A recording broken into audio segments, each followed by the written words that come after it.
Assalamualaikum warahmatullahi wabarakatuh dan salam sejahtera. Pada hari ini saya akan membentangkan tentang amalan pemakanan mengikut peringkat umur dan keseimbangan tenaga dan komposisi tubuh.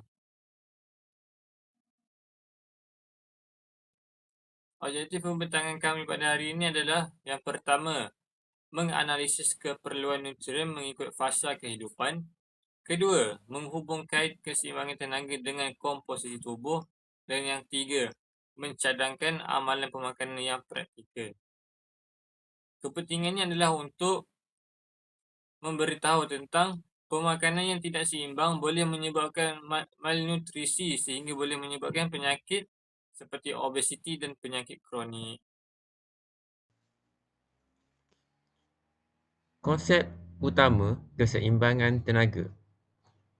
Yang pertama adalah tenaga masuk, iaitu kalori daripada karbohidrat, protein dan lemak.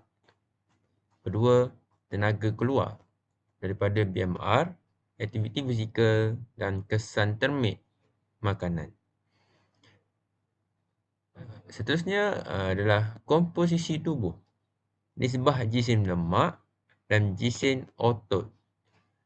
Terdapat contoh di sini, dua orang yang berat badannya 70 kilo tetapi kondisinya tidak sama. Seorang atletik manakala seorang lagi obesiti.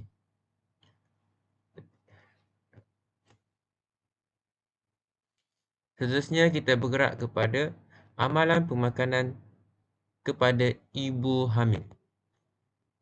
Dari segi keperluan nutrien dan keperluan tenaga. Yang pertama, keperluan nutrien. Asid folik merupakan nutrien penting bagi ibu hamil kerana membantu dalam pembentukan sistem saraf janin.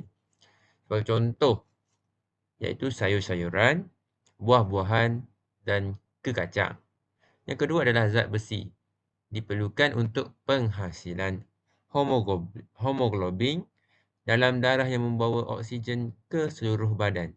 Contohnya, daging, ayam dan ikan. Yang ketiga, kalsium penting untuk pembentukan tulang dan gigi janin.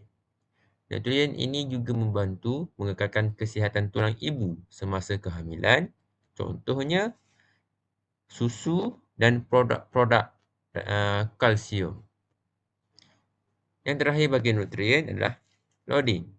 Sangat penting untuk perkembangan otak dan sistem saraf janin. Contoh, garam berlodin dan ikan laut. Kita bergerak kepada keperluan tenaga. Ibu hamil memerlukan tenaga tambahan untuk menyokong pertumbuhan janin, perkembangan plasenta serta perubahan fisiologi badan ibu. Terdapat tiga trimester. Pertama, tambahan tenaga biasanya tidak terlalu tinggi. Yang kedua, trimester kedua, tambahan kira-kira 285 kalori ke atas untuk sehari. Trimester ketiga, tambahan kira-kira 475 kalori sehari. Kita beralih kepada pemakanan bayi yang berumur 0 hingga 12 bulan. Okey, pada umur mereka 0 hingga 6 bulan, makanan yang perlu diberikan adalah susu ibu yang eksklusif. Manakala jika bayi itu sudah berumur 6 bulan ke atas, kita boleh tambah dengan makanan pelengkap seperti bubur nasi, ikan bilis dan bayam, yang mana makanan ini adalah makanan yang lembut dan memudahkan mereka untuk menelannya. Seterusnya, pemakanan bagi kanak-kanak yang berumur 1 hingga 12 tahun. Pada umur ini terdapat cabaran yang perlu dihadapi oleh pihak ibu bapa, yang mana pada umur ini kanak-kanak tersebut bersifat picky eater, yang mana mereka memilih makanan yang sedap tetapi tidak memberikan khasiat yang secukupnya. Jadi, strategi yang boleh dilakukan adalah dengan memberikan mereka snack sihat seperti yogurt dan buah-buahan. Hal ini penting kerana protein dan kalsium ini dapat membantu pertumbuhan mereka. Seterusnya, pemakanan remaja. Anggaran daripada 13 ke 18 tahun. Keperluan nutrien yang pertama iaitu protein. Merupakan nutrien paling penting yang membantu pertumbuhan dan pembinaan tisu badan serta perkembangan otot dalam kalangan remaja.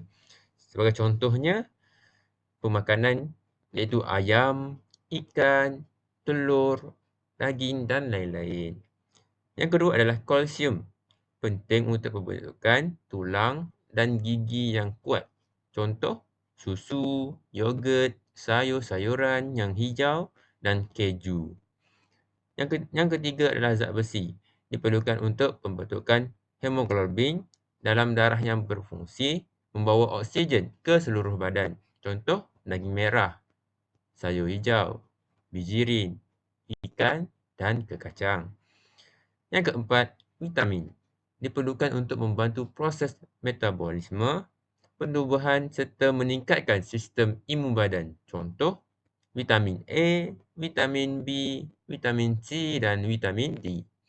Yang terakhir, selain kalsium dan zat besi, remaja juga memerlukan mineral lain seperti zinc, iodin dan magnesium untuk menyokong pertumbuhan, perkembangan sel serta fungsi badan yang normal. Contoh, makanan laut, tenusu dan bijirin penuh.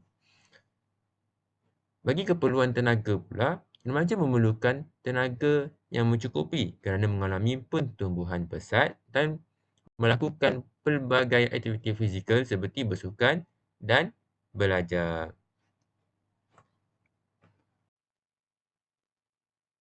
Seterusnya ialah pemakanan dewasa daripada 19 tahun ke 59 tahun. Keperluan nutrien. Protein diperlukan untuk membina dan membaiki tisu badan, mengekalkan jisim otot serta menyokong fungsi sistem imun.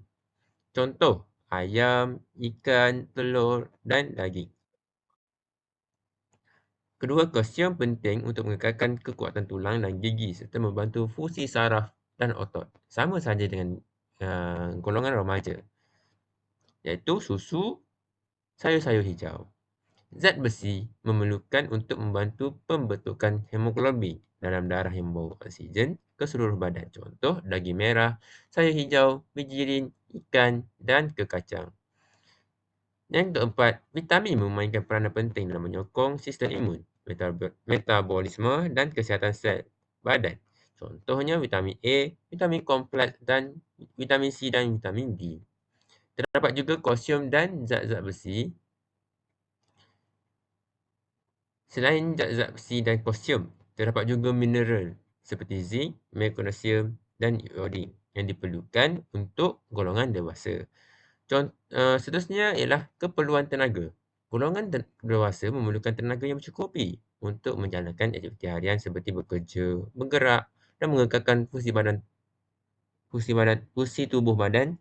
Tenaga diperoleh terutamanya daripada karbohidrat, lemak dan protein dalam makanan. Seterusnya kita beralih kepada pemakanan warga emas.